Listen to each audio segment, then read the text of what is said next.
Hello everyone, in today's video we are talking about Francis Bacon, one of the important figure in English literature.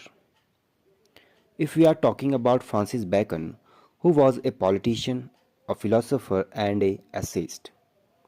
His father was a famous lawyer and statesman who was the Lord Keeper of the Seal.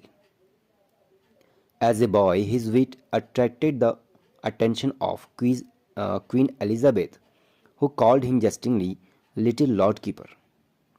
He was born in 1561 and died in 1626.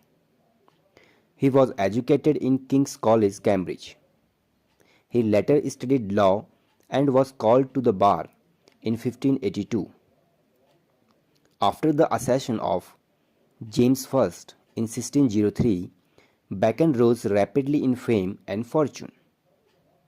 The same year, he became a knight and married a rich lady. He was made the Attorney General in 1613, Lord Keeper of the Seal in 1617, and Lord Chancellor and Baron Verulam General in 1613. It is a very high post. Lord Keeper of the Seal in 1617, and also we can call him Viscount St. Alban. In 1621 he got this post. His nosedive decline started the same year when he was impeached on various charges of malpractice. He offered no defense, was fined heavily, and was imprisoned for a few years. However, Bacon got a royal pardon in the end. He spent the remaining years of his life in scholarly pursuits and died in 1626. It is, however, as an essayist and theoretician of scientific methodology that made Bacon a renowned figure. There are some important work of Francis Bacon are Advancement of Learning 1604, Wisdom of the Ancients, which written in 1609, Novum Organum, New Method 1620, The New Atlantis 1626, and some essays which have three editions in 1597, 1612, and 1625. Bacon's popularity registered highly on his essays, especially his terse observation in the style of Seneca rather than the fluid meditation of Montaigne. His influence on later generation of English philosophers are laudable. Comparing Bacon with his predecessor Hooker, Sidney, Lilly, and John Ascham, it will be seen how widely he departs from the prefix method of the day.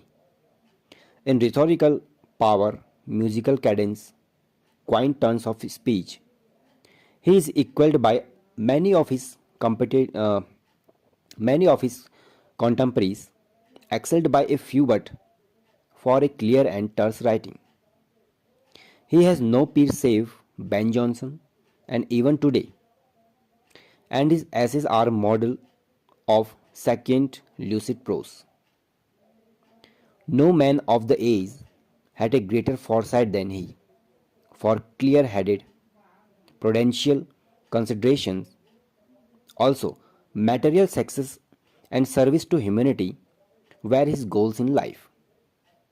These aims were sometimes in conflict, though he did his best to blend them, and when the tussle came, personal considerations won the day. He had a great mind, but not a great soul. He was too fine a man to play for self aggrandizement only, too sagacious a thinker to tackle to the swallow heads of the day. But he was not great enough to resist the temptation. He was both too great and too little to succeed in life. For this reason, Alexander Pope rightly calls him the wisest, brightest, and the meanest of mankind. Thank you.